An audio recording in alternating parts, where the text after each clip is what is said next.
రొట్టె వలన కాదు, దేవుని నోటి నుంచి వచ్చిన మాట. యేసుప్రభు ఎలా జయించాడు ఈ లోకంలో? సాతాన్ని ఎలా జయించాడు? వాక్యం ద్వారానే. ఓకే, ఈరోజు నా మెసేజ్ ఏంటంటే, న్యూ ఇయర్ మెసేజ్, చాలా చిన్న మెసేజ్.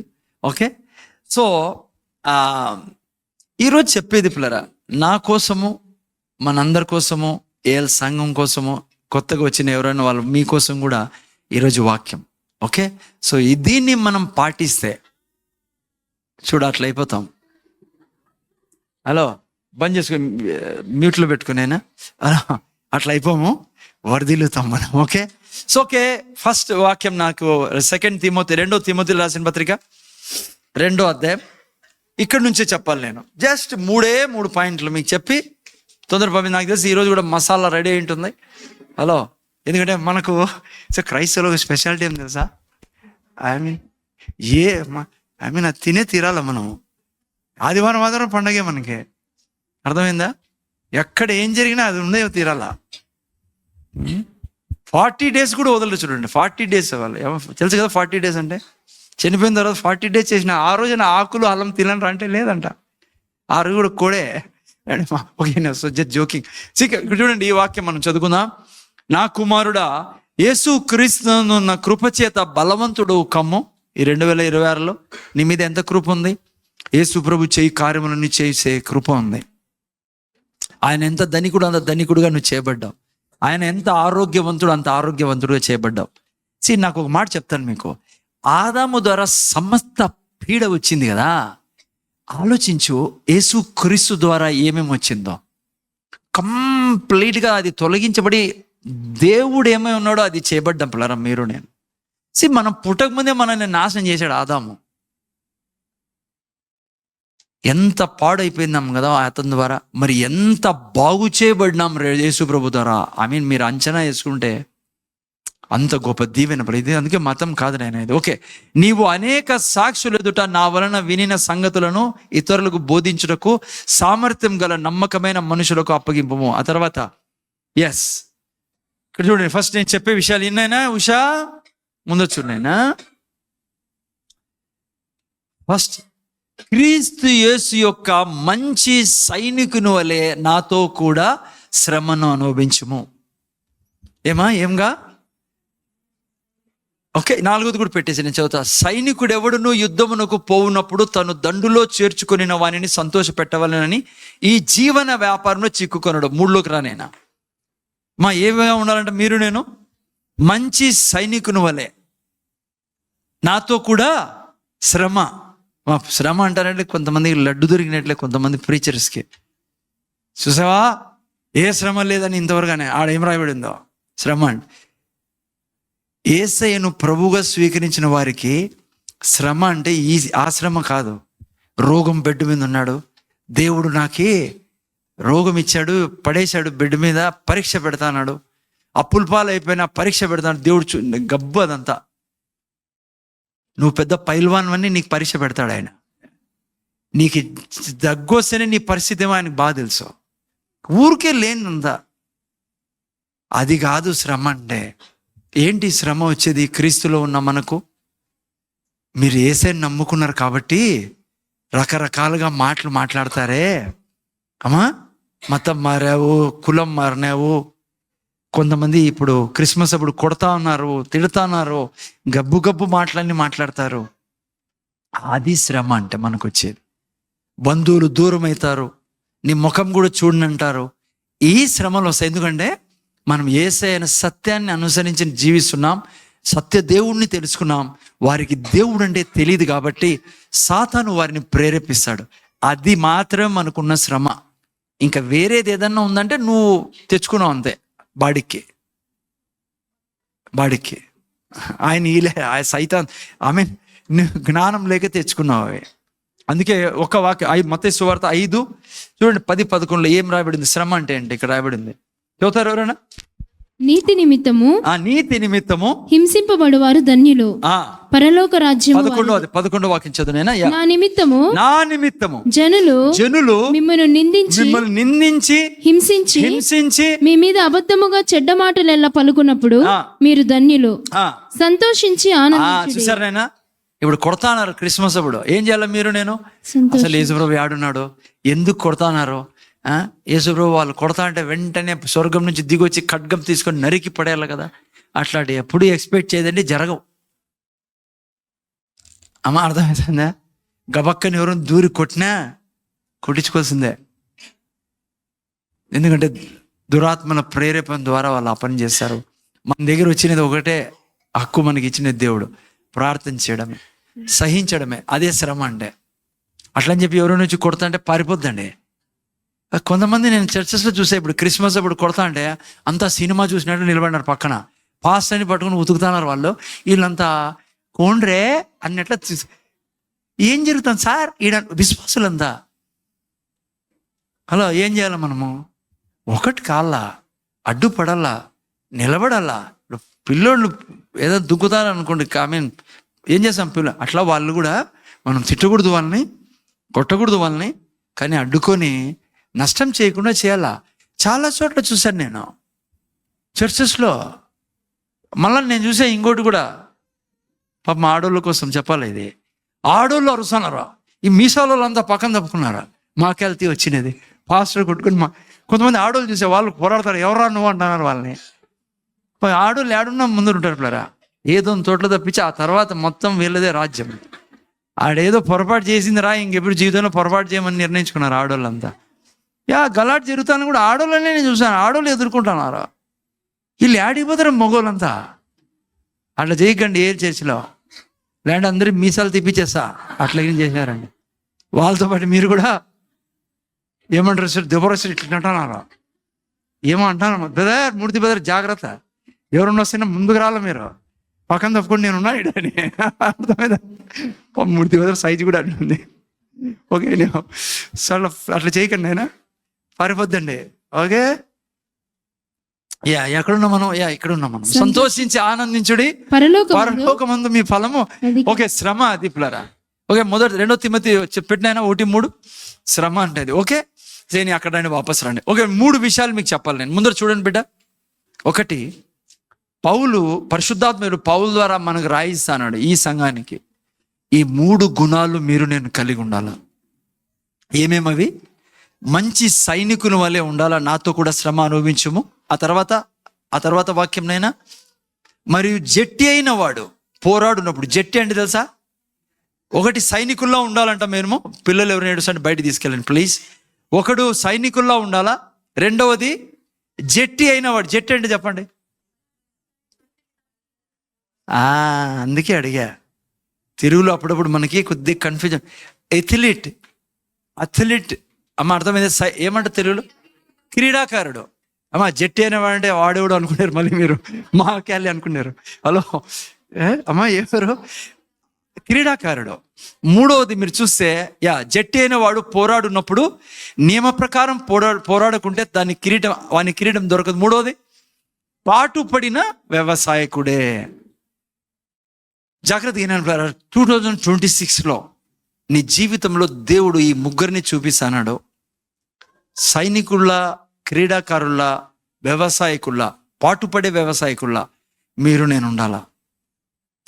ఈ 3 వ్యక్తుల గుణగణాలు నీలో నాలో లేకుంటే నువ్వు ఒక పరిపక్వమైన క్రైస్తవుడు కాలేవు. నువ్వు పిల్లోడు మాదిరే ఉంటావు. నువ్వు ప్రభువుని నమ్ముకొని పిల్లోడు మాదిరే జీవితం జీవిస్తావు, సమస్యలో ఉంటావు. నువ్వు ఈ 3 జీవితం అర్థం చేసుకోవాలి ఈరోజు. లేకుంటే నీలో స్పిరిచువల్ గ్రోత్ రాదు. వీళ్ళ 3 నువ్వు అటెండ్ చేసి వీళ్ళ 3 నీ జీవితాన్ని ముందుకు తీసుకోకుంటే. మీకు అర్థమవుతుందా? అక్కడనే చూడండి, చైర్స్ ముందర చూడండి. హలో, స్పిరిచువల్ గ్రోత్ అనేది ప్రార్థన ద్వారా రాదు పిల్లరా. మా ముందర చూడాలి మీరు. స్పిరిచువల్ గ్రోత్ ఏమన్నా తెలుగులో, ఇంగ్లీష్, స్పిరిచువల్ ఆత్మీయ అభివృద్ధి అంటే ఆత్మీయ ఎదుగుదల. నువ్వు పుట్టినప్పుడు పిల్లోడు దేవునిలో. ఆత్మీయ ఎదుగుదల నీకులో రావాలంటే ప్రార్థన చేస్తే, ఎవరైనా ప్రార్థన చేస్తే రాదు. ఇప్పుడు నా దగ్గరికి వచ్చి ఎవరైనా 2 సంవత్సరాల పిల్లని తీసుకొచ్చి ప్రార్థన చేయండి పాస్టర్ గారు 7 ఏళ్ళు అయిపోతే ఎట్లా అంటే అవుతుందా? కాదు. అట్లే ఆత్మీయ ఉన్నతి నీకు ప్రార్థన ద్వారా రాదు. ఎవరైనా ప్రార్థన చేస్తే రాదు, వేరే వాళ్ళు ప్రార్థన చేస్తే రాదు, ఎదగవు నువ్వు. ఆత్మీయ అభివృద్ధి ఎలా వస్తుందంటే నేను దేవునితో పార్ట్నర్షిప్ చేసినప్పుడు వచ్చేది. ఈ ముగ్గురు వ్యక్తుల జీవితము వీళ్ళు ఎలా జీవిస్తారో నువ్వు అర్థం చేసుకొని వాళ్ళలాగా నువ్వు జీవిస్తే నువ్వు ఆత్మీయ అభివృద్ధి పొందుకుంటావని బైబిల్ చెప్తా ఉంది. అందుకే పౌలు ఎవరికి రాస్తున్నాడు? ఇది ప్రభువు నమ్ముకున్న వాళ్ళకి రాస్తున్నాడు. ఈ ముగ్గురిని జ్ఞాపకం పెట్టుకోండి, మీరు మీ జీవితంలో వీళ్ళలాగా ఉండుడి అంటున్నాడు. మొదటిది ఎవరిలాగంట? సైనికుల్లా. పిల్లరా, అర్థమైందా? పెట్టలేనా? మొదటిది 3వ వాక్యంలో మీరు చూసినట్లయితే సైనికుల్లా ఉండాలా మీరు. నేను ఈ సంవత్సరం ఆరంభిస్తే రాబోయే సంవత్సరాలు కూడా మీరు నేను సైనికుల్లా ఉంటాం. ఈ సైనికుడు ఏం చేస్తాడంట? నెక్స్ట్ వాక్యం పెట్టినైనా, సైనికుడు ఎవడును యుద్ధమునకు పోవునప్పుడు తను దండులో చేర్చుకున్న వారిని సంతోష పెట్టవలనని ఈ జీవన వ్యాపారంలో చిక్కుకొనడు. నేను ఎవరిని సంతోష పెట్టే దాంట్లో ఉండాలా? దేవుని. నిన్న కుల్లాయప వాళ్ళ అమ్మ చెప్తా ఉంది, పాపం వాళ్ళ బంధువులు మన ఎక్కడికో పోలేమే, ఏదో చేసేకి రమ్మంట అంటే, ఏదో తినేకి రమ్మంట అంటే చాలా అవమానం వచ్చింది సార్, చాలా అపోజిషన్ వచ్చింది. చాలామంది, నేను చెప్పాను ఆమెకు, నైనా నువ్వు ఒక మంచి సైనికురాలువి, అడిగిన ఆమెకు చెప్పాను, నువ్వు మంచి సాక్షివి, లోకానికి నువ్వు ఒక ఫూల్లా ఉండొచ్చు, ఏంది చక్కగా పోయి తినచ్చుగా తాగచ్చు, ఎవడు చూసాడు ఎందుకు ఇవన్నీ అని, కానీ దేవుడు నిన్ను చూస్తాన్నాడు, నువ్వు పరిపక్వంలోకి వెళ్తావు. నీకు ఇంకోటి చెప్తున్నా, నీ బంధువులంతా నిన్ను అవమానపరిచినచ్చు, చీ అని ఉండొచ్చు, దేవుడు ఒట్టేసుకున్నాడు తల మీద చేయి పెట్టి, ఇక్కడ నువ్వు చనిపోకముందే నీకు 100 రెట్లు వాళ్ళ ముందర హెచ్చించే నిన్ను తీసుకెళ్తానని, నీ బంధువులు ఎదుట నిన్ను హెచ్చించే తీసుకెళ్తాడు. ఇది మనం సత్యానికి నిలబడాలి పిల్లరా. మనం ఎవరిని సంతోష పెట్టాలా? మనల్ని దండులో దించిన ప్రభువుని సంతోష పెట్టాలా? మనుషుల్ని సంతోష పెట్టే పరిగెడితే నీ జీవితంలో పైకి రాలేవు. ఓకే, జాగ్రత్త పిల్లరా. సైనికుని యొక్క మొదటి గుణం ఏంటి? అక్కడ రాయబడింది యుద్ధము. చెప్పండి, యుద్ధము. నువ్వు నేను నమ్మకపో యుద్ధంలో ఉన్నాం. అమ్మా వింటానారా? మోని ఇంకా టైం కాలే మోని, యాట్లో ఉన్నాం మోని చెప్పు. గుడ్. యా దాంట్లో ఉన్నాం? నీ యుద్ధం పక్కన పెట్టినైనా 12 అవుతుంది అంటారా? కొడతాడు వేసేవాడు. యుద్ధంలో నువ్వు ఉన్నావు, నువ్వు ఉండాలా, లేకుంటే పైనుంచి కింది వరకు ఇప్పి పంపిస్తాడు వాడు చాలా దుర్మార్గుడు పిల్లరా. జాగ్రత్తగా వినండి, సాతానికి ఏ మాత్రం దయ లేదు మా, వాడు క్రూరుడు, చాలా దుర్మార్గుడు వాడు. నువ్వు యుద్ధంలో నిలబడుకోకుండా ఉంటే నిన్ను జీవితాంతం ముత్తూటి వెనకాల తిప్పుతా అంటాడు. ముత్తూడు అంటే ఎవరో మీ బంధువు వేసారు అనుకునేవాడు, మీ బంధువు ఇంకెవరెవరు ఎక్కడ ముత్తూడితో పాటు ఇంకా ఎవరున్నారు? అంతా అప్పులు పత్రాలు. అమ్మ అర్థమవుతుందా? ముత్తూటు ఎవరైనా అందించండి రా. ఇంకోటి ఏంది అది? వన్నపుర. మన్నపుర. ఓకే, ఇట్లాంటివన్నీ దానిలో ఇరికేసాడు మిమ్మల్ని. అమ్మా హలో, అర్థమవుతుందా? యుద్ధం చాలా. ఏంటి మనకున్న యుద్ధము? జాగ్రత్తగా వినండి. 2వ తిమోతిలో రాసిన పత్రికనే 1 తిమోతి 6:12 చూడండి ఏ యుద్ధం ఉందో మనకు. ఫాస్ట్గా చెప్పాలి నేను. విశ్వాస సంబంధమైన మంచి పోరాడము. చూసారా, మీరు నేను మన మధ్య ముందున్న పోరాటం ఏంటైనా విశ్వాస సంబంధమైన మంచి పోరాడము, నిత్య జీవం చేపట్టము, దాన్ని పొందుటకు నీవు పిలువబడి అనేక. ఓకే, విశ్వాస సంబంధమైన మంచి పోరాటం. ఇది పోరాటం చాలా మంచిది, ఎందుకంటే జయం మందే. కానీ ఏం చేయాలి? ఈ పోరాటంలో నిలబడాలా, ముందర చూడాలి. ఇప్పుడు సింపుల్గా చెప్తే ఏం పోరాటం మనకుంది? విశ్వాస పోరాటం. వాంతో మనకు ఎప్పుడు యుద్ధం జరుగుతూ ఉంటుంది, అనుక్షణం ప్రతి క్షణం దయ్యాలతో మనకు యుద్ధం జరుగుతుంది. కనపడదు, భౌతిక లోకంలో మీరు చూడలేరు దాన్ని, కానీ ఖచ్చితంగా 100% వానికి మనకి యుద్ధం జరుగుతుంది. ఏ యుద్ధం అంట? విశ్వాస పోరాటం. ముందర చూడండి. ఈ యొక్క యుద్ధాన్ని కరెక్ట్గా అర్థం చేసుకోవాలంటే బైబిల్లో యుద్ధాలన్నీ జయించిన ఒక ఛాంపియన్ ఉన్నాడు పిల్లరా. ఎవరని చెప్తారా? గట్టి చెప్తారా? ఎస్, దావీదు. పౌలు అంటున్నాడు మంచి పోరాటం, యుద్ధం పోరాడాలి, మంచి పోరాటం ఇది. ఇంక మళ్ళా అంటాడు నేను జయించాను అంటాడు. నేను చూపిస్తాను అది కూడా. దావీదు దీన్ని క్లియర్గా సంజయిస్తాడు, ఎట్లా తను ప్రతి యుద్ధం జయించాడో. దావీదు యాక్చువల్లీ ఛాంపియన్ ప్లేయరా. దేవుడు కూడా అన్నాడు నా హృదయానుసారుడు. దావీదు ఎప్పటికీ ఓడిపోయే ప్రసక్తే లేదు ప్లేయరా. Super man. ఎలా యుద్ధం చేసేవాడు? మీరు అనుకుంటారు ఏదో కొత్తగా చెప్పబోతానని, అంతా పాతదే. లాస్ట్ వీక్ చెప్పాను, ఫ్రైడే రోజు దావీదు ఎట్లా పోరాడతారు తెలుసా? దావీదుకి తెలుసు ఏం చేయాలా నేను శత్రువుని జయించాలంటే. ఏమన్నాడు 103వ కీర్తనలో? నా ప్రాణమా. చూసారా, అది ఎక్కడుంది మన పోరాటం? ఎక్కడ? విశ్వాస పోరాటం. ఎక్కడ అది పోరాడేది? ప్రాణంతో. నా ప్రాణమా యెహోవాను సన్నుతించుమా, ఆయన చేసిన ఉపకారం దేన్ని. నా పోరాటం, విశ్వాస పోరాటం అంటే ఏమో తెలుసా? నా ప్రాణానికి అనుక్షణము సంజయించడము. నా ప్రాణం, మీ ప్రాణం అంటే ఏంది? చాలా మంది ఈడు పట్టుకుంటే ఇది సార్ నా ప్రాణం. నో. ప్రాణం అంటే తెలుగులో మనస్సు, సోల్ రిలం. సాతాను నీ ఆత్మని ముట్టలేడు. ఎందుకు చెప్పండి? నీ ఆత్మ సీల్ చేయబడింది. నేను ముందు చూడలేనా, నీ ఆత్మ పరమాత్మతో ముడిపడి ఉంది.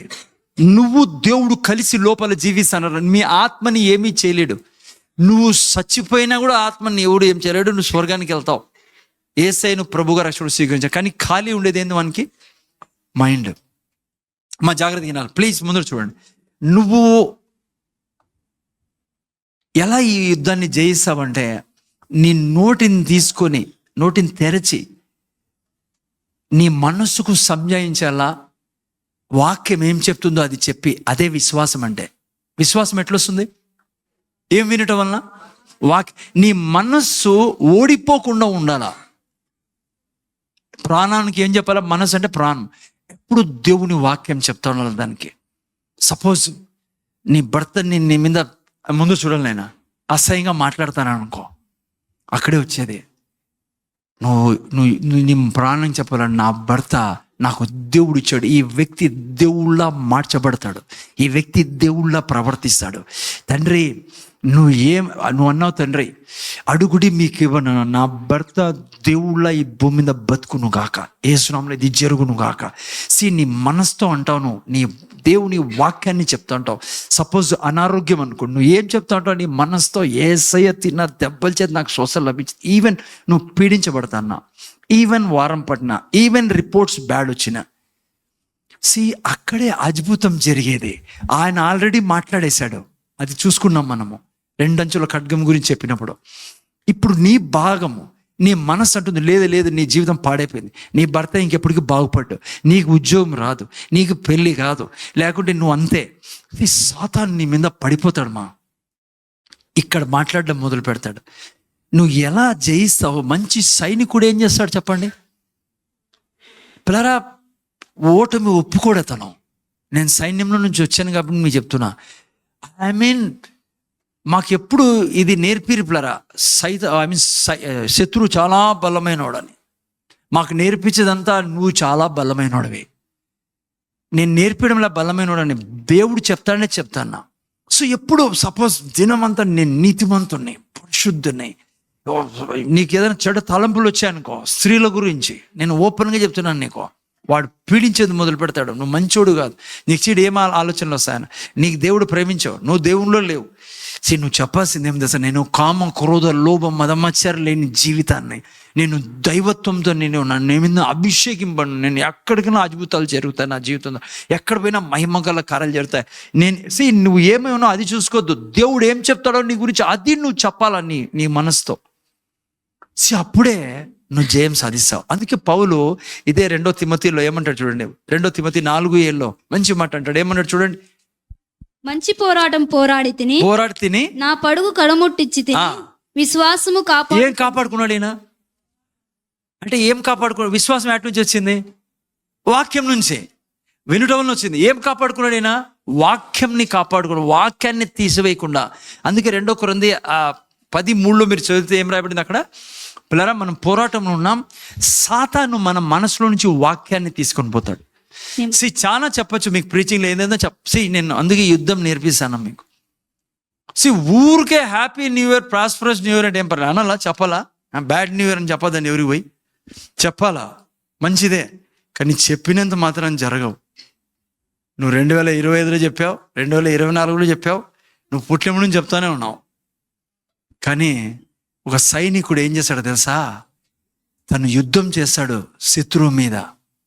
ఊరికే విష్ చేసే కాదు, మంచిదే. కానీ సైనికుడు అన్నప్పుడు ఒక డిసిప్లిన్కి గుర్తు, అతను రొటీన్కి గుర్తు. రొటీన్ అంటే తెలుసా? కంటిన్యూగా, మీకు తెలుసా?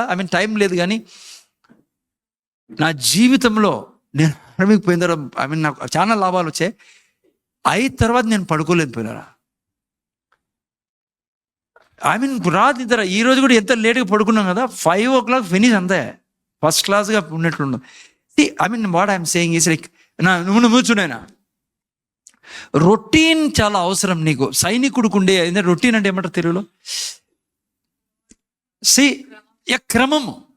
సైనికుడు పొద్దున్నే లేలా, ఈ టైంకి లేలా, నేను బైబిల్ చదవాలా, ప్రార్థన చేయాలా. మాకు 17 ఏండ్లు నేను ఆ ట్రైనింగ్ తీసుకున్నాను బారా. అందుకే బాడీ ఎట్లంటే ఎట్లా పోతున్నదే. కారణం కంటిన్యూస్ ట్రైనింగ్. వచ్చిన తర్వాత కూడా నాకు అదే కంటిన్యూ చేస్తాను నేను ఇక్కడ. జస్ట్ ఒక ఎగ్జాంపుల్ చెప్తున్నా మీకు. పొద్దున సాయంత్రం వరకు ప్రాపర్ షెడ్యూల్ ఉంటుంది సైనికుడికి. కుడి ఎడమ పోతే చచ్చిపోతాడు. ఏడా? యుద్ధంలో. రోజు యుద్ధం ఉండదు, కానీ రోజు ప్రిపరేషన్ ఉంటుంది ఇతని దగ్గర. నేను ఈ భూమి మీద 2026 హ్యాపీ న్యూ ఇయర్ చెప్పాను, ప్రాస్పరస్. కానీ నువ్వు ప్రాస్పరస్గా హ్యాపీగా ఉండాలి, నీ ద్వారా ఇంకోరు హ్యాపీగా ఉండాలంటే సైనికుల క్రమశిక్షణ కలిగి ఉండాలా. నువ్వు 10 గంటలకు చర్చ అంటే 11 బాధపడద్దండి ఫస్ట్ ఇయర్ రోజే, కానీ కడగల కదా కొద్దిగా బట్టలు సబ్బేసి 10:30కి ఇట్లా అనుకుంటూ వస్తాను. నువ్వు ఏమి యుద్ధం చేస్తావు? మీలో ఎంతమంది 10 గంటలకు లేచినారో నాకు తెలియదు. ఈరోజు 10 గంటలకు చర్చ అంటే 10 గంటలకు చర్చ అంట, లేయి 10 అయింది. చెప్పకూడదు, చేతులు ఎత్తమన్నాను నేను. నాకే సిగ్గుపోతుంది చెప్తే చేతులు ఎత్తమని. ఏం సాధిస్తాను? నువ్వు ఎవరితో తెలుసా యుద్ధం చేస్తానది? చీకటి శక్తులతో. నీ దగ్గర డిసిప్లిన్ లేకుంటే, పట్టుదల లేకుంటే ఏం చేస్తావు బిడ్డ? నువ్వు 5 గంటలకు లేకోకుండా, ప్రార్థన లేకుండా, బైబిల్ చదవకుండా, మీరు అనుకున్న చాలా స్వీట్గా చెప్తాడు ఈరోజు అని కదా, పడే హార్ట్ అప్పుడే. క్రమశిక్షణ తీసుకోండి. మీరు ఆలోచించండి. ఒక ప్రాపర్గా నువ్వు సండే ఒకసారి 4 సండేలు కనపడవు. నువ్వు ఎలా ఆశీర్వాదాలు బ్రతుకుతావు బిడ్డ? నీ డార్లింగ్ నిన్ను కప్పుకొని ఉన్నాడో ఎవడు? దుర్మార్గుడు సాతాను. నువ్వు ఆని డార్లింగ్ చేసుకుని ఉన్నావు. నువ్వు రొట్టె వలన బతకలేవు బిడ్డ, దేవుని నోటి నుంచి వచ్చిన వాక్యం వలన నువ్వు బతికేది. నేను చెప్తే కదా, సురేష్ వాళ్ళ డాడీ 30,000 రోజుకే పావని హాస్పిటల్లో. మళ్ళీ పావని చెడ్డ అనుకున్నారు పాపం మీరు. నేను మాటికి పావని అంట. ఏ హాస్పిటల్ పోయినా అంతేనంట. ఏం సంపది, ఏం చేస్తావు? వీడొచ్చి నువ్వు వింటున్నావే, నువ్వు క్షణము నీ నోట్లో ఈ వాక్యం ఉందనుకో, నేను ఛాలెంజ్ చేసి చెప్తాను, నువ్వు అనారోగ్యం పడవు. నీ చచ్చిపోయేంత వరకు కూడా నీ తలనొప్పి కూడా రాదు నీకు. అది మందు నీకు చెప్తాను. ఈడ నువ్వు బతకాల్సింది వాక్యం ద్వారా. ఓకే, ఒక మంచి సైనికుల్లా. ఓకే, టైం తక్కువ ఉంది. ఓకే, సో మంచి సైనికుడు ఏం చేస్తాడమ్మా? ఓకే, నేను ఆల్రెడీ చెప్పా, హీలింగ్ ఈజ్ ఎ వార్ఫేర్. స్వస్థత యుద్ధం ద్వారా. నువ్వు ఆరోగ్యంలో ఉండాలని కోరుకోడు సాతాను. నేనేం చేయాలా? దేవుని వాక్యం తీసుకుని నిలబడాలా, యేసుప్రభులాగా. యేసుప్రభు అందుకే ఎప్పుడు అడ్మిట్ కాలే. శిష్యులు ఎప్పుడు హాస్పిటల్లో అడ్మిట్ కాలే. శిష్యులు ఎప్పుడు చెప్పలే, అన్నాసిన్ ట్యాబ్లెట్ తీసుకురా, తలనొస్తుంది, రాత్రి అంతా ఆల్ నైట్ ప్రేయర్ చేశాను. బైబిల్లో మీరు ఆడ శిష్యులు కానీ ఎవరైనా మందులు తీసుకున్నట్టు కనపడదు మీకు. కారణం ఏమో తెలుసా? డిసిప్లైన్గా వాళ్ళ జీవితాన్ని జీవించారు. ఎక్కడ? దేవునిలో. అర్థమవుతుందా? ఓకే, రెండోది, లేట్ చేసేకి లేదు. మిగతా వారాలు దొరుకుతారు మీరు నాకు, అప్పుడు చూసుకుంటాం మీ కథ. రెండోది, 5వ వాక్యం పెట్టినానా? మరియు జట్టి అయిన వాడు పోరాడునప్పుడు నియమ ప్రకారము పోరాడు కంటే వాని కిరీటము దొరకదు. నేను బైబిల్లో రాయబడింది మీ గురించి, నా గురించి. ఆడ స్పోర్ట్స్ మ్యాన్, ఆయన ఏ దానికి గుర్తు చెప్పండి? అగైన్ డిసిప్లైన్, క్రమశిక్షణ. 5 గంటలకు లేని నేను ప్రార్థన చేసుకోవాలి 1 గంట సేపు. దేవుడే లేచేవాడు కదండి మనిషిగా వచ్చి భూమి మీద. నీకు నాకెంత ధైర్యము. మా ఇంటానవునైనా బిడ్డ, వాక్యానుసారం నేను బైబిల్ చదవాలా, చర్చికి రావాలా. ఏమైనా చంటి తిమోతి స్ట్రైట్ కూర్చో, 2026 ఇది ఫస్ట్ రోజు, నా మాటిను. 2026 డిసెంబర్లో 31 డిసెంబర్లో నీ జీవితాన్ని నువ్వు ఆశీర్వదింపడం కాదు, అనేక మందికి ఆశీర్వాదం మార్చుకుంటావు. ఏం కష్టం చెప్పలే ఆయన, ఇదే చెప్తాడే చేయమని. మీకు ఆల్రెడీ ఒకసారి చెప్పాను, మీరు మర్చిపోయి ఉండొచ్చు. మీరు నెట్లో పోయి చూడండి. ఇప్పుడు మైకెల్ ఫెల్ప్స్ అని ఒక స్పోర్ట్స్ మ్యాన్ ఉన్నాడు, స్విమ్మర్. ఎంతమంది విన్నారు ఆయన స్టోరీ? మీరు నెట్ పోయి ఇంటికి పోయిందని చూసుకోండి. ఈ రోజుకి, ఈ దినంలో, ఈ డేట్కి ఆయన్ని మించిన మెడల్స్ సంపాదించిన ఎవరు లేడు. 28 మెడల్స్ సంపాదించాడు. దాంట్లో 23 గోల్డ్ మెడల్స్. గోల్డ్ అంటే తెలుసా మీకు? కమ్మలు చూపిద్దండి. గోల్డ్ అంటే ఆ గోల్డ్ కాదు, ఇది గోల్డ్ మెడల్ అంటే ప్రపంచంలో ఈయన్ని ఓడించేవాడు ఎవరు లేడని అర్థము. గోల్డ్ మెడల్ అంటే, గోల్డ్ అంటే మాకు తెలుసులేదు సార్, నా దగ్గర కూడా ఉంది అనుకుంటారు. ఆ అప్పకి 23 ఉన్నాయి, నాకు చాలా ఉన్నాయి అనుకుంటారు. గోల్డ్ మెడల్ అంటే, ఒలింపిక్ గోల్డ్ మెడల్ అంటే ప్రపంచంలో తన్నేవాడే లేడని అర్థం అనంతపురం భాషలో. 23 గోల్డ్ మెడల్ తెచ్చుకున్నాడు. 3 సిల్వర్ మెడల్లో, 2 బ్రాంజ్ మెడల్లో, 28 మెడల్. ఈరోజు ప్రపంచంలో ఆయనన్ని మెడల్ తెచ్చుకున్నాడు ఎవరు లేరు. ఎందుకో తెలుసా? ముందు చూడాలి మీరు. ఎందుకంటే ఆయన జీవిత స్టోరీ చదవండి. ఆయన ఒకరోజు నిర్ణయించుకున్నాడంట.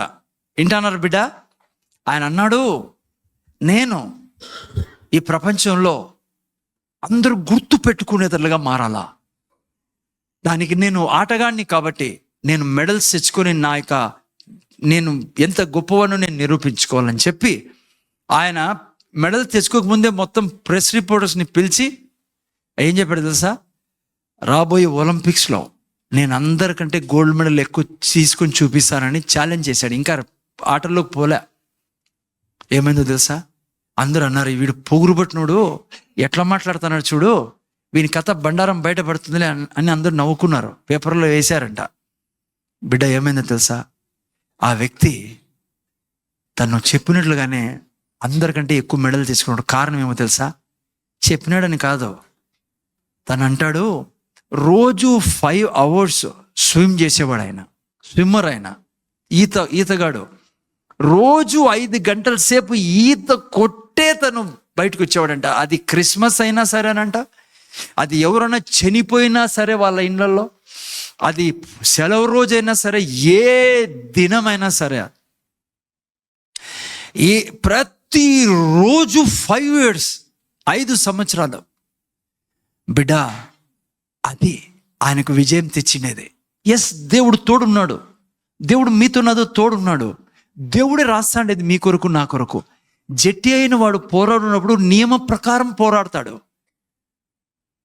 నేను సాక్ష్యం విన్న విరాట్ కోహ్లీ గారు, మన యొక్క భారతదేశంలో స్పోర్ట్స్ మ్యాన్, ఇప్పుడు టాపెస్ట్ రన్నర్, ఆయన క్రికెటర్, టాపెస్ట్, అందరికంటే ఎక్కువ రన్స్ చేస్తున్న టెండూల్కర్ గారిని కూడా తాను రికార్డ్స్ కారణం ఏమో తెలుసా? ఆయన అందరూ ఫెయిల్ అయిపోతాడు అనుకున్నారంట. అంతలా ఉండేవాడు అతను. స్టార్టింగ్లో పరిగెత్తలేడు, వీడు కొద్ది రోజుల కోసమే బాగా ఆడతాడు కానీ ఫిజికల్లీ ఫిట్ లేదని. ఆయనకి డాక్టర్ చెప్పాడు, నువ్వు స్వీట్స్ మానేసిస్తే నువ్వు పర్ఫెక్ట్ కిలాడి అవుతావని. ఆ రోజు హద్దు, ఈ రోజు వరకు స్వీట్స్ తినడంట ఆయన. ఆటగాడు ఎప్పుడు క్రమశిక్షణలో ఉంటేనే జయిస్తాడు. ఈరోజు చూడండి, మీ గురించి నా గురించి ఏమంటారు మీరు? 2026 happy new year, prosperous new year బాగానే ఉంది చెప్పాలా, కానీ నీకు క్రమశిక్షణ లేదనుకో, 2025కి ఈ సంవత్సరానికి ఏం తేడా ఉండదు. దేవుడు నీ పక్షం ఉన్నాడు. నువ్వు కూడా మైకెల్ ఫెల్ప్స్ లాగా ఒకరోజు కాదు, చాలామంది చూశాను నేను, 2 రోజులు వచ్చేస్తారు ప్రార్థన. పొద్దున 5 గంటలకు లేస్తాడు 2 రోజుల్లో, 3 రోజు 8 గంటలకు లేస్తాడు. ఈ 2 రోజులు పొద్దున్న లేచినాడు కదా, వాడు మొత్తం పూర్తి చేస్తాడు. ఏ రానైనా అంటే వస్తాం అనుకుంటే కానీ నా మనసులో నువ్వు అంతే ఫినిష్ పని కథ అంతా అని. ఎట్లా ఏం బతుకుతున్నాం మనము? అర్థముందా మన జీవితానికి? నైనా బిడ్డ కింద కూర్చొని నేను మాట్లాడొద్దండి, ఆలోచించండి.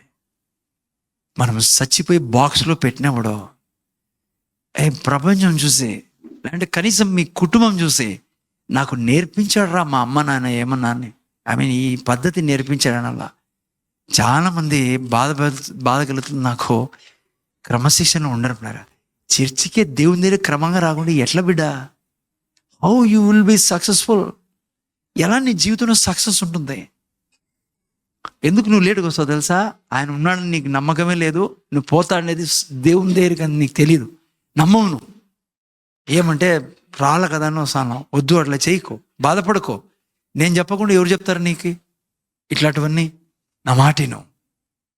దేవుడు అంటున్నాడు, ఈ ముగ్గురు గుణాలు నీలో లేకుంటే ఆ అధ్యాయం అంతా చదువుకోండి, మీరు పోయి ఇంటికి పోయి మీరు విజయం సాధించలేరంటాడు. జట్టి అయిన వాడు నియమ ప్రకారం పోరాడుకుంటే వానికి ఏం దొరకదు? కిరీటం ఉండదు బిడ్డ. ఆ కిరీటం కోసమే వాళ్ళు అంత చేస్తున్నారే. ఈ కిరీటం ఏదో తెలుసా? నీ ద్వారా కిడ్నీస్ బాగైనోడు బాగుపడతాడు నువ్వు చేయి పెడితే. నీ ద్వారా చిన్న బిడ్డలు హాస్పిటల్లో అడ్మిట్ అయినారే, నువ్వు నమ్మకంగా ఆ యొక్క క్రీడాకారం దేవునితో క్రమంగా నడిచేవాడు అయితే, ప్రార్థనా పరుడవై, వాక్యం చదివేవాడవై, వాక్యం చెప్పేవాడవై దేవునితో నడిస్తే, నీ ఉద్యోగం ద్వారా నువ్వు చేయలేంది దేవుని శక్తి ద్వారా చేయగలవు, దేవుని యొక్క అభిషేకం ద్వారా చేయగలవు. ఎంతోమంది ఎన్ని కన్నీటి జీవితం జీవిస్తున్నారు తెలుసా ఈ భూమి మీద, దేవుడు లేక. నీకు దేవుడు ఎవరో తెలుసుకున్నావే, రక్షణ పొందుకున్నావే, నువ్వే ఆ క్రీడాకారుడు మాదిరి క్రమంగా ఉంటే, ఆ సైనికుల్లా క్రమంగా ఉంటే ఎంత లాభము. సైనికుడు క్రమంగా ఉండడం కాబట్టి మనం సురక్షితంగా ఉన్నాం భారతదేశం కదా. అదే క్రీడాకారుడు వలన ప్లరా ఎంత పేరు వస్తుంది మన దేశానికి, ఎంత పేరు తెస్తున్నారు వాళ్ళు ఈ లోకపు కిరీటం కొరకు. మీరు నేను ఎవరి కోసం తెలుసా? దేవుని మహిమ కొరకు ప్లరా మీరు నేను క్రమంగా ఉండాలి. చూడండి మీ జీవితం ఎట్లుంటుందో. మూడోది ఏంటి? పెట్టినైనా ఏ వ్యవసాయకుడు పాటుపడేవాడు అంట. చూడండి ఎందుకు రాశారు నాకు తెలుసు, అట్లా దేవుడు రాయిస్తాడు. అంటే చాలామంది కష్టపడని వ్యవసాయకులు ఉన్నారని అర్థం. జాగ్రత్తగా నేను జస్ట్ ముగిస్తాను, ఇదే లాస్ట్ పాయింట్ నేను చెప్పాల్సింది మీకు. ముందర చూడండి, ఆత్మీయంగా ఏంటి సార్ అర్థము? రైతు అంటే మాకు తెలుసు, రైతు ఏం చేస్తాడమ్మా? విత్తనం వేస్తాడు, నీళ్లు పోస్తాడు, పంట పండిస్తాడు. ఆ వ్యక్తినే పాటుపడే వ్యవసాయకుడు అంటాం. ఆత్మీయంగా ఏంటి? జాగ్రత్తగా వినండి ఈ పాయింట్ని, చాలా ఇంపార్టెంట్ పాయింట్ ఇది ఈ 2026లో. ఆత్మీయ లోకములో నువ్వు ఏ పని చేసినా అది విత్తడంతో సమానం. అమ్మా ఇంత ముందర చూడండి నేను. అందుకే బైబిల్ ఏమంటుంది సార్? గలతీ 6:9 ఏమంటుంది సార్? మోసపోకుడి, దేవుడు వెక్కిరింతల పాలుకాడు, మనిషి ఏమో విత్తుతాడో అదే కోస్తాడు. దేవుణ్ణి ఎక్కిరించే పనిలే. చాలా మంది వచ్చేసి, బ్రదర్ మేము ప్రార్థన చేసినా దేవుడు ఇలా, మేము చర్చికి వస్తా అంటే ఇలా, మేము ఎన్ని సంవత్సరాల నుంచి దేవుని పోతా అంటే దేవుణ్ణి ఎక్కిరించాల్సిన అవసరం లే. నువ్వు ఆలోచించాల్సింది ఏమంటే, నువ్వు ఏం విత్తుతావు బిడ్డ? జాగ్రత్తగా వినండి. ఇప్పుడు నువ్వు నేను ఏది చేసినా ఆత్మీయ లోకానికి అది విత్తడంతో సమానం. ఈ సంవత్సరం నేను ఒక వాక్యం మీకు చదివి వినిపిస్తా, దయతో అది మాత్రం చేయకండి. దేవునికి అది చేయడం అసహ్యమని రాయబడింది బైబిల్లో. ఎందుకంటే నువ్వు అది చేస్తే అది విత్తుతాను, అదే నీ జీవితంలో కోసుకుంటావని బైబిల్ చెప్తాంది. దేవుడు అంటాడు, దేవుణ్ణి వెక్కిరింతలు చేయొద్దండి. మనిషి ఏం విత్తుతాడో అదే మోసపోద్దు అంటాడు. ఓకే, మీరు నేను మళ్ళా చెప్తున్నా, ఏది చేసినా విత్తడంతో సమానం. సపోజ్ ఎవరికైనా తిట్టినాను అనుకో, అది విత్తడంతో సమానం. నేను ఖచ్చితంగా ఆ తిట్టిన దానికి నేను పంట కోసుకుంటా. బైబిల్ చెప్తున్నా మీకు. అందుకే ఈ 2026లో ఏం విత్తుతున్నామో ప్రతి క్షణం జాగ్రత్త. నువ్వు అనుకుంటా ఉంటావు ఇష్టానుసారం నేను ఏం కాదులే, ఎవరు చూడడం లేదు. నో, ఆత్మీయ లోకంలో ఉన్నాను. నువ్వు ఏం విత్తినా అది దానికి పంట వస్తుంది. చూడండి, నా యొక్క సంఘానికి నేను మీకు రిక్వెస్ట్ చేసుకునేది ఏమంటే, ఇది మాత్రం విత్తద్దండి. బైబిల్లో రాయబడింది సామెతల గ్రంథం 6:16 నుంచి బైబిల్ అంటుంది, వీటిని దేవుడు అసహ్యించుకుంటాడు. ఇవి మాత్రం విత్తద్దండి మీ పొలంలో. యెహోవాకు అసహ్యములైనవి ఎన్ని గలవు? 6 గలవు. 7 ఆయనకు హేయములు. ఈ 7 పనులు మనం చేయకూడదు బిడ్డ. ఈ 2026లో ఒక మంచి కష్టపడే రైతుగా ఉండాలా, వ్యవసాయకులుగా ఉండాలా. విత్తనం విత్తాలి. ఏం విత్తనము? వాక్యం అనే విత్తనం విత్తాలి. కానీ ఈ 7 మాత్రం చేయకండి. ఏంటది? అవేవనగా అహంకార, ఫస్ట్ ఏంటిమా 2026లో మనం అడుగు పెట్టిన మొదటి దినం అహంకార దృష్టి కలిగి ఉండకూడదు. బిడ్డ ముందర చూడనైనా ఆ పిల్లోడు ఎవరు? కూర్చోబెట్టండి. చాలా సంతోషం. ఆయన ఫ్రంట్ రోలో కూర్చున్నాడు. కొన్ని ఏళ్ళు పట్టింది ఆయనకి ఫ్రంట్ రోలో తెచ్చేదానికి. అరుణం భర్త. ఓకేనా? చాలా సంతోషం. ఫస్ట్ రోజు ఫ్రంట్ లైన్లో కూర్చున్నాడు ఆయన. మంచిది. ముందర చూడండి. ఫస్ట్ ఈరోజు నిర్ణయించుకో. ఒకవేళ నువ్వు పొరపాట్లు ఏమైనా జరిగినా సారీ చెప్పు. నీ పాత బ్యాలెన్స్ 2025 ఇంకా ఎప్పుడు రా జీవితంలో అట్లా రానిడు. ఏది కూడా నువ్వు పోయే ముందు సారీ చెప్పిపో దేవునికి. ఏదైనా పొరపాట్లు జరిగింటే బైబిల్ అంటుంది 7 దేవునికి అసహ్యమైనటివే. ఏంటది? అహంకార దృష్టి. జాగ్రత్త వినండి. అహంకారము కలిగి ఉంటే బైబిల్లో రాయబడింది దూతలే దయ్యాలుగా మారిపోయినాయి పిల్లరా. దూతలు స్వర్గంలో దేవుని ఎదుట ఉండే దూతలు గర్వం రావడం వలన దయ్యాలుగా మార్చబడ్డారు. బైబిల్లో రాయబడింది నెబుకద్నెజరు రాజుని దేవుడు గొప్ప రాజుగా చేస్తే గర్వపడినాడంట. గడ్డి తినేటట్లా చేశాడు దేవుడు. దేవుడు ఏం చేయడు, అట్లా గర్వం గడ్డి తినే స్థితికి మనం తీసుకెళ్తుంది. వింటున్నారా? ఇంకో విషయం రాబడింది, చాలా భయంకరమైంది. గర్వము ఉన్న వాళ్ళని దేవుడు అనుస్తాడంట. అంటే వాళ్ళతో దేవుడు నడచడు, ఆటోమేటిక్గా అనగొట్టబడతారు. ఏంటి గర్వం అంటే? చాలా మీకు బాగా తెలుసు అనుకోండి. నువ్వు ఇష్టానుసారం మనుషులతో మాట్లాడతావే, వాడెంత వాని బతికెంత అని చిన్న చూపు చూస్తావే. ముఖ్యంగా నాలుక గురించి నేను చెప్తాడని మీకు.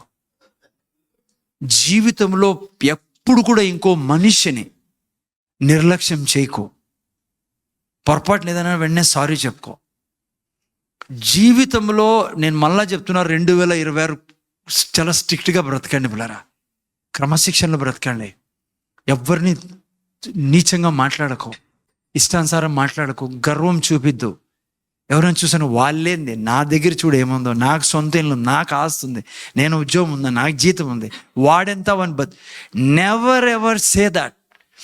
The moment you say that, నీ జీవితం అలా జీవించడం మొదలు పెడితే ఫస్ట్ దేవుడేం దూరంగా, నువ్వే దేవునికి దూరం చేసుకుంటావు. ఫస్ట్ దేవుడు అంటాడు అట్లా వాళ్ళని దేవుడు అని చేశాడు. ఎందుకంటే దేవుడు ప్రతి మనిషిని తన స్వరూపంలో పోలికలో సృష్టించాడు. అందుకే గౌరవించాలా. అందుకే ఏం విత్తకూడదు? అహంకారం విత్తకూడదు పిల్లరా. 2026 నిర్ణయించుకోండి. బంగారు జీవితం మీకు ఆల్రెడీ ఇచ్చాడు దేవుడు, రక్తంతో కడిగి. ఆశీర్వాదాలు. ఫస్ట్ చెప్పినట్టుగా వాక్యం మీద ఉండండి, అంతే చాలు. రెండవది కళ్ళలాడు నాలుకయు. నేను చాలామంది నా జీవితంలో గమనించాను పిల్లరా. నేను అబద్ధం చెప్పలేదన్నాను, కానీ నాకు ప్రభువులోకి ఇంకా పరిపక్వం కాకముందు నాకు చాలా భయం ఇప్పుడు అబద్ధం చెప్పాలంటే. అబద్ధం నీకు చాలా నష్టం తెస్తుంది తెలుసా నీకు. అందుకే దేవుడు 4 గేట్లు పెట్టినాడు అబద్ధం చెప్పొద్దురా అని. ఎన్ని గేట్లు? యాడా అబ్రాహ్మ గారు ఎక్కడున్న గేట్లో? 4 గేట్లు. అయినా దుంపుకొని వచ్చేసాడు 4 గేట్లు కూడా. తుంచుకొని వచ్చేసాడు మనిషి. 4 గేట్లు. 2 స్టీల్ గేట్లో 2. అర్థమైందా కొంతమందికి? 4 గేట్లు అంటే పండ్లు 2 వరుసలు, పెదవులు 2, 4 గేట్లు పెట్టినా అబద్ధాలు. నేను చెప్తున్నా మీకు, బైబిల్లో ఎవరు బాగుపడలే అబద్ధాలు చెప్పిన వాళ్ళు. యాకోబు అబద్ధం చెప్పి 20 ఏళ్ళు బీదరికంలో ఉన్నాడు. నీ కోరిక అది, అబద్ధం చెప్పద్దు. దేవునికి ఏమో తెలుసా, అబద్ధం చెప్తే బ్రదర్స్ మొగోళ్ళకి చెప్పలేదే, ఎందుకంటే మీరే అబద్ధాలు చెప్పేది. ఏల్ చర్చిలో ఏందో ఒక అబద్ధం చెప్పేశారు. పాస్టర్కి అట్లా పూస్తే సార్లే, నాకు కాదు, నువ్వంటే అసహ్యం వేస్తుంది దేవునికి. ఎందుకు ఇది అబద్ధం చెప్తానో, దేవునికి చేత కాదు అబద్ధం చెప్పే నేను ఎట్లైనా బతుక్కోవాలా అని. అబద్ధం చెప్పద్దండి బ్రదర్. పైన చూడండి, జాను, లోక, వెనక లైన్లో అంటే వీళ్ళు అబద్ధం చెప్తారు అనుకున్నారు. మళ్ళా ఎందుకు కింద చూసాను, అందుకే పైన చూడమంటున్నా. అబద్ధం చెప్పొద్దండి, జీవితంలో పైకి రాలేం. తల్లిదండ్రులతో అబద్ధం చెప్తారు, మొబైల్ చూసుకుంటా అంటారు, రకరకాల పాపం అలవాట్లు, బయటికి రాలేరు నాయన. సక్సెస్ ఉండదు లైఫ్లో, అనాయింటింగ్ ఉండదు, దేవుని ముఖకాంతి నీ మీద లేకుండా చేసుకుంటావు. అబద్ధం చెప్పద్దు, ఇది అసహ్యం దేవునికి. ఏంది అబద్ధం చెప్పడము? అసహ్యం. ఎవరికి? దేవునికి. ఆ తర్వాత చూడండి, నిరపరాధులను చంపు చేతులను. అమ్మా, నిరపరాధులను ఎప్పుడు చంపద్దు బిడ్డ. పాత నిబంధనలో కత్తితో పొడిసేవాళ్ళు, కొత్త నిబంధనలో నాలుకని ఆడించినామనుకో కింద పింద, అది చంపడంతో సమానం బిడ్డ. 2026లో ప్రతి వారం నేను ఎంకరేజ్ ప్రీచింగ్గా ఉంటుంది మీకు ఇక్కడ.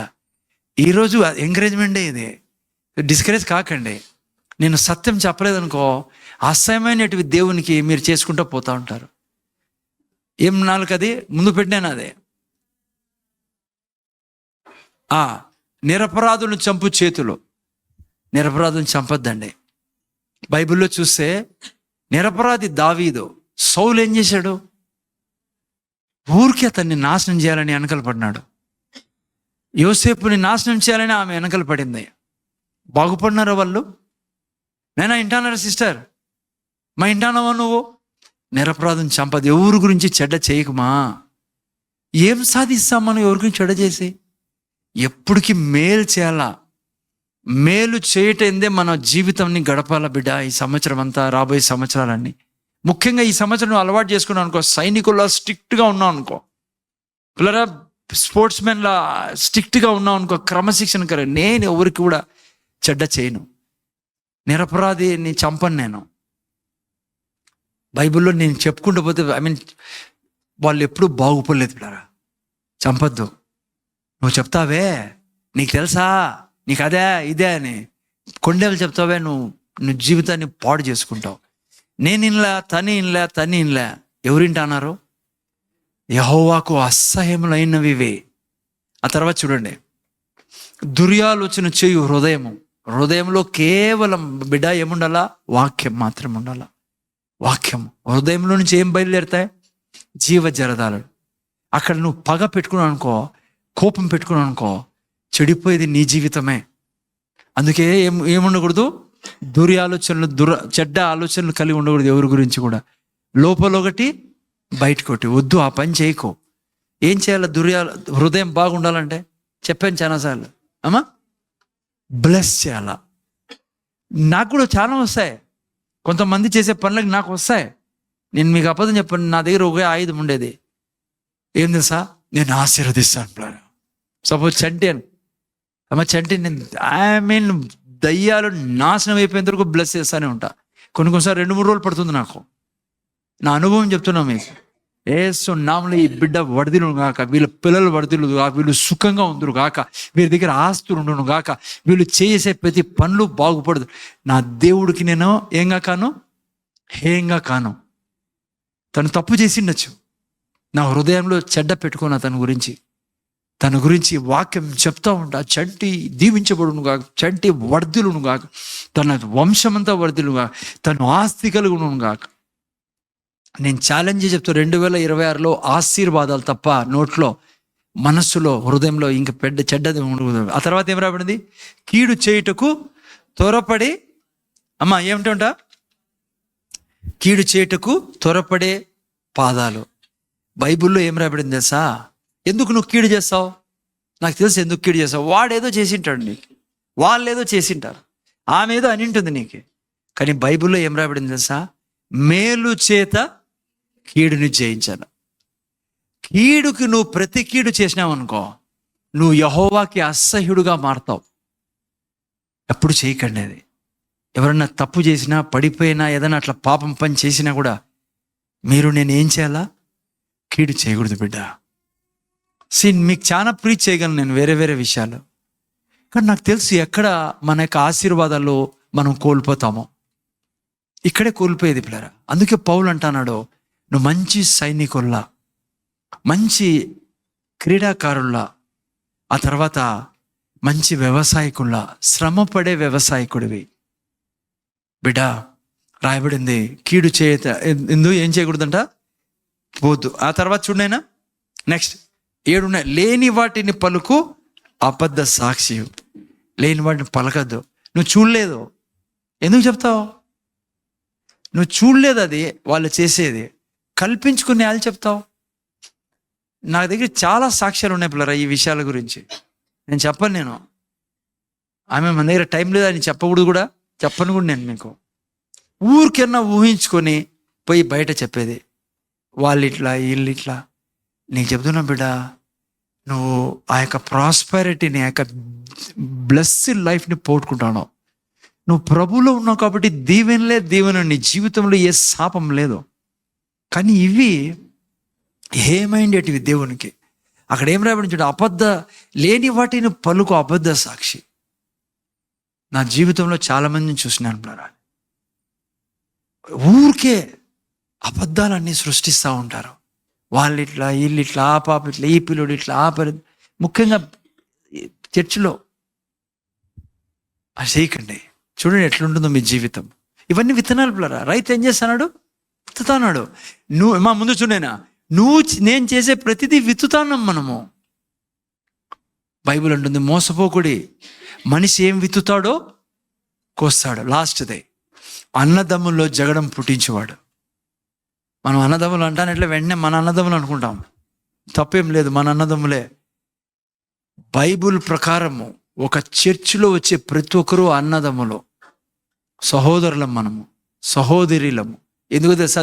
దేవుని గర్భంలో నుంచి వచ్చిన వాళ్ళం మనం, ఒక కడుపులో నుంచి వచ్చిన వాళ్ళం కాబట్టే సహోదరులము అంటారు మనల్ని, సహోదరీలము మనము. ఎందుకు తెలుసా?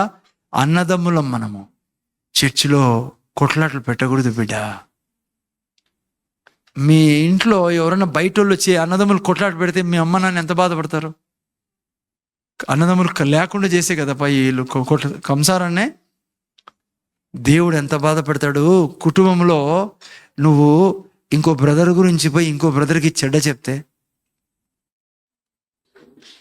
చెప్పకండి. నువ్వు ఎందుకు తెలుసా 2025లో కష్టాల్లో ఉన్నావు? ఇవి బహుశా నువ్వు పాటించలేదేమో. నువ్వు ఎందుకు తెలుసా కష్టాలు ఉన్నావు? 2025 అంతా అట్లా గడిచిపోయింది. 2026 నీ చేతుల్లో ఉంది. నువ్వు రక్తంతో కడగబడిన బిడ్డవి. మొదటిది నేను చెప్పా, సైనికుడు ఏ దాన్ని కాపాడుకోవాలా? విశ్వాసాన్ని కాపాడుకోవాలి. నువ్వు సైనికుల్లా. శత్రువు రాని ఎక్కడ? ఇక్కడ. దేవుని వాక్యం చెప్తాం, దేవుని వాక్యం దేవుని వాక్యంలో ఉండు. అనుక్షణం విశ్వాసాన్ని కాపాడుకో. విశ్వాసం నువ్వు జయించు. పోనీకు విశ్వాసం ఏందని ద్వారా?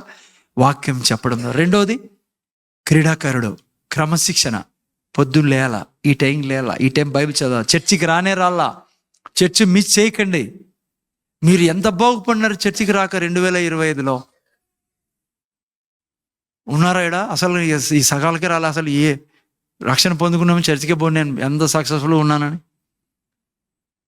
ఎవడు లేడు మీలో అట్లా.